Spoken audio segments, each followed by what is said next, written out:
చిన్న mini vlog. పొద్దున్న లేవడంతోనే ఇక్కడ మొహం కడిగేసుకొని తుడుచుకుంటున్నాను. హెయిర్ అయితే పైకి పెట్టేసుకున్నా. అప్పటికే టైం 8:30 అయింది.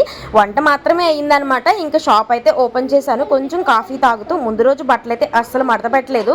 వాటిని అయితే మడత పెట్టి ఉన్నా. ఇంకా బుడ్డోడైతే లెగలేదు. ఆయన లెగిసాక పనులు స్టార్ట్ చేయాలి. ఇంట్లో పనులు మొదలు పెడితే అప్పటికే లెగిసిపోయాడు.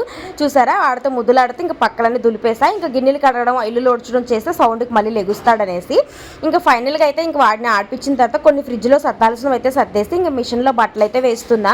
ముందు పొద్దున్నే పెట్టుకుంటే ఆఫ్టర్నూన్కి కొంచెం కూలింగ్ ఎక్కుతాయి. ఇంకా షాప్కి ఎవరైనా వచ్చినా ఇవ్వడానికి. ఇంకా ఇక్కడ సర్ప్ అయితే వాటర్లో కరగబెట్టేసి ఆ వాటర్ అయిపోతుంది కదా, ఆ వాటర్ని మిషన్లో వేసి నానబెట్టిన తర్వాత మిషన్ ఆన్ చేసుకోండి. బట్టలు మురికైతే బాగా పోతుంది. అక్క సర్ప్ వేయించా మిషన్లో అని అడిగారు కదా, వేసుకోవచ్చు. మనమేమి డైరెక్ట్గా వేయట్లేదు కదా, కరగబెట్టి వాటర్లో వేస్తున్నాం కాబట్టి ప్రాబ్లం ఏమీ ఉండదండి. సో ఇక మొత్తంగా మిగిలిన బట్టలు కూడా ఈవినింగ్కి మడత పెట్టేస్తూ ఉన్నాను అనమాట. వీడియో నేస్తే లైక్ చేసి సబ్స్క్రైబ్ చేసుకోండి. Bye bye.